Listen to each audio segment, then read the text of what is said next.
Assalamualaikum warahmatullahi wabarakatuh.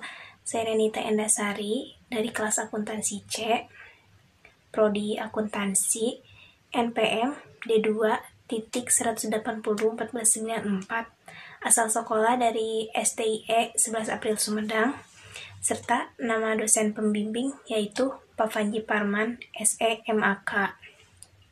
Video ini kami buat untuk memenuhi salah satu tugas mata kuliah yaitu akuntansi manajemen. Dan kami adalah kelompok 13 yang membahas mengenai investment center atau pusat investasi. Dan saya membahas 3 sub pembahasan dari materi tersebut, yaitu yang pertama adalah apa itu pengertian investment center, kedua, elemen aktiva apa saja yang dijadikan sebagai dasar investasi, dan yang ketiga yaitu pengukuran kinerja pusat investasi.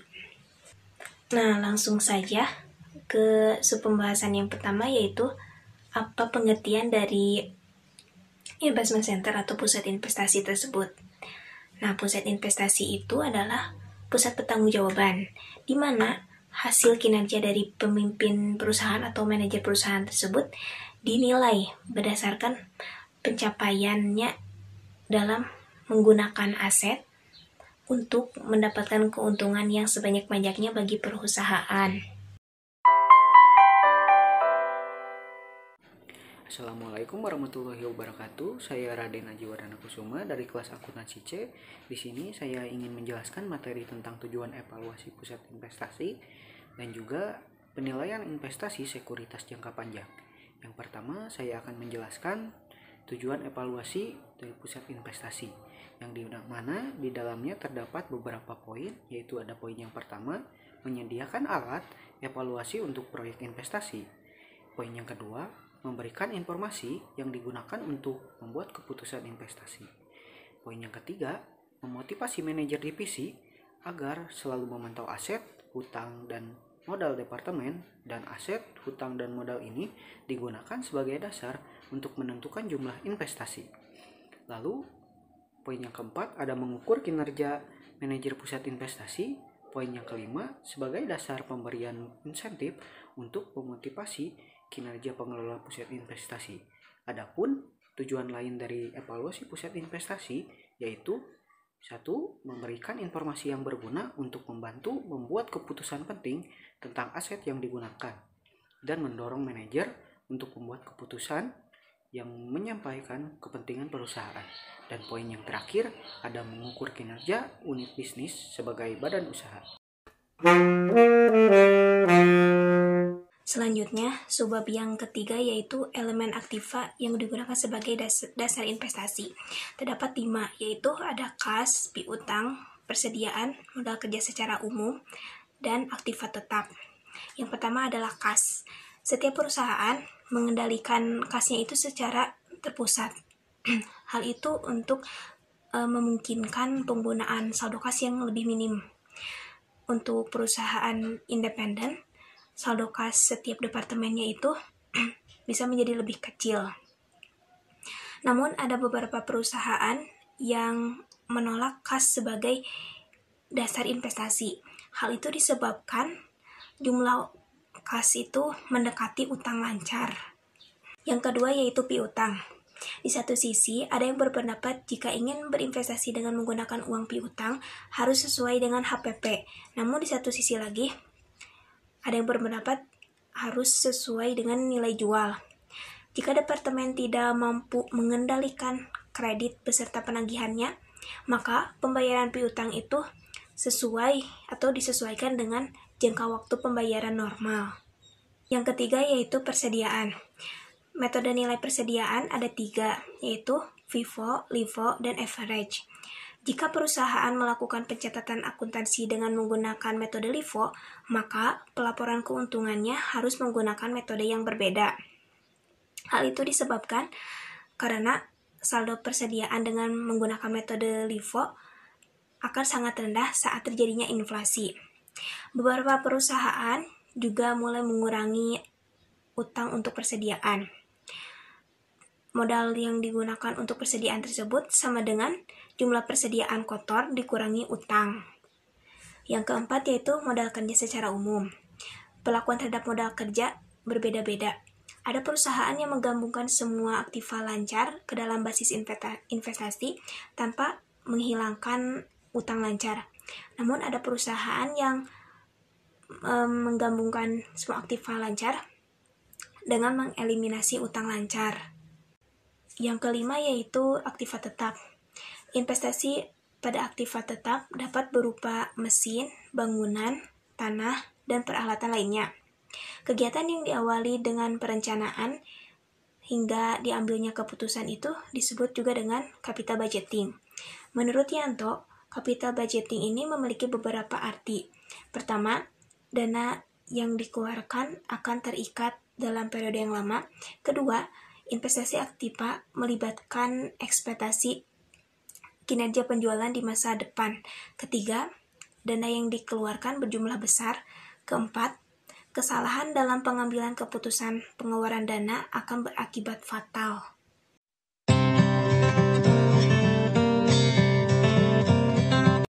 Lalu saya akan menjelaskan materi yang kedua, yaitu penilaian investasi sekuritas jangka panjang. Perusahaan menerbitkan berbagai jenis sekuritas jangka panjang untuk memenuhi kebutuhan pendanaan jangka panjang. Sekuritas ini meliputi saham biasa, saham preferred, obligasi, dan berbagai bentuk partisipasi lainnya. Selain itu, sekuritas perusahaan diperdagangkan juga di pasar modal.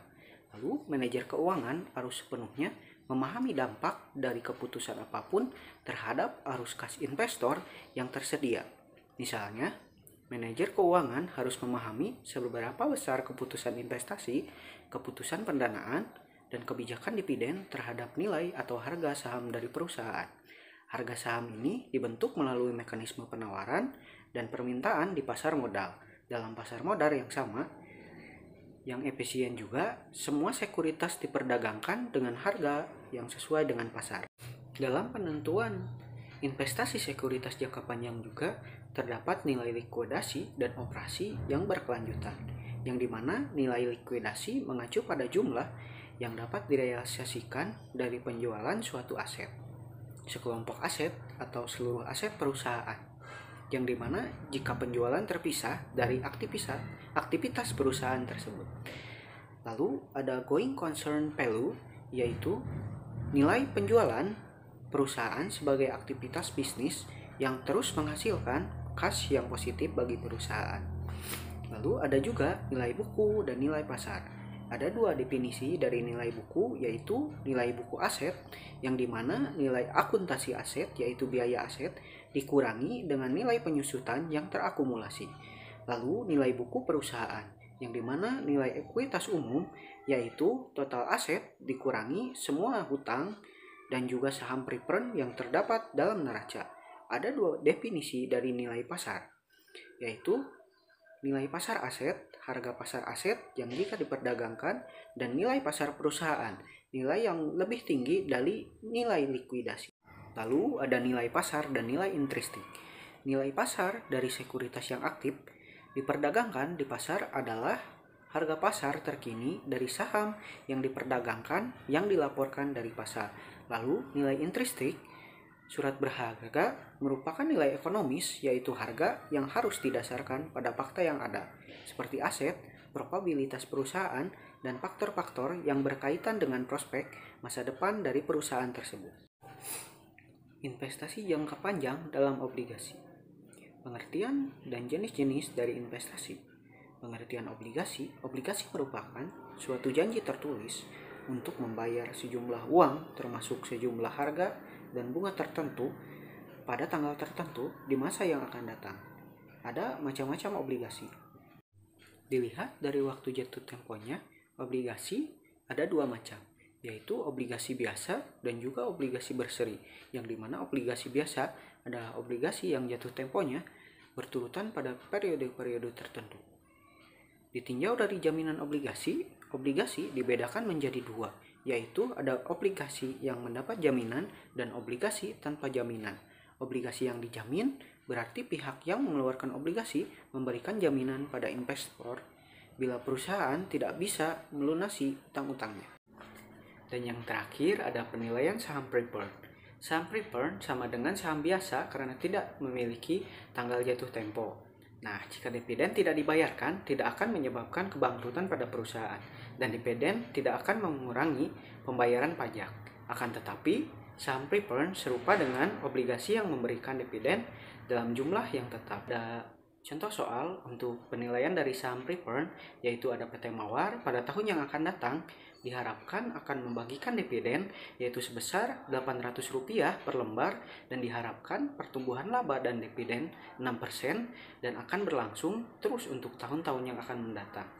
Dan apabila tingkat keuntungan yang diharapkan oleh investor sebesar 10%, maka harga yang layak untuk saham tersebut adalah, di sini jawabannya, yaitu ada rumus PO sama dengan D1 garis bawah atau dibagi K1 dikurang G. Nah, kita masukkan angkanya, yaitu ada 800 untuk dividennya, 800 per lembar dibagi dengan laba dan dividen yaitu 6%, dan yang nilai yang diharapkan oleh investor yaitu 10%, yang dimana 800 dibagi dengan 4%, yang dimana 4% didapat dari 10% dikurang 6%, dan didapatlah sebesar angka untuk saham yang layak yaitu Rp20.000.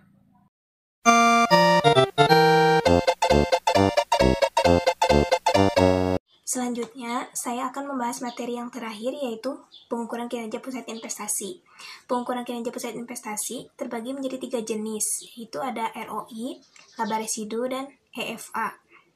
Pertama, ROI atau Return on Investment merupakan standar pengukuran kemampuan sebuah organisasi atau perusahaan untuk memperoleh keuntungan dari pencatatan akuntansi yang dilakukan. Untuk menghitung ROI ini menggunakan rumus laba usaha per penjualan dikali penjualan per aktiva operasi rata-rata. Berikut saya akan melampirkan gambar contoh soal beserta cara penghitungan dari ROI ini. Dalam perhitungan ROI tersebut digunakan 2 metode, yaitu metode nilai buku dan metode nilai perolehan. Perbedaannya yaitu untuk perhitungan pada metode nilai buku berdasarkan pada laba setelah dikurangi biaya penyusutan dan nilai aktiva operasi. Sedangkan pada metode nilai perolehan, laba dihitung sebesar laba tanpa dikurangi biaya-biaya penyusutan dan aktiva operasi yang dihitung dengan menggunakan nilai perolehan. Yang kedua yaitu laba residu. Laba residu merupakan laba yang dihasilkan dari aktivitas operasi di atas target minimum yang dapat dihasilkan oleh pusat investasi melalui pemakaian aset operasi. Laba residu ini bisa dihitung menggunakan rumus laba operasi dikurangi rate of return minimum dikali aset operasi. Yang ketiga yaitu EFA atau Economic Value Added, yaitu sisa laba yang sesungguhnya setelah perusahaan memperhitungkan semua kewajibannya untuk para pihak ketiga dan pemegang saham. EFA bisa dihitung dengan menggunakan rumus laba operasi setelah pajak dikurangi biaya modal rata-rata tertimbang dikali total atau jumlah modal yang sudah terpakai. Sekian video pembahasan materi yang telah kami buat. Mohon maaf bila banyak kekurangan dalam video ini. Semoga dengan adanya video ini bisa bermanfaat untuk kita semua. Wassalamualaikum warahmatullahi wabarakatuh.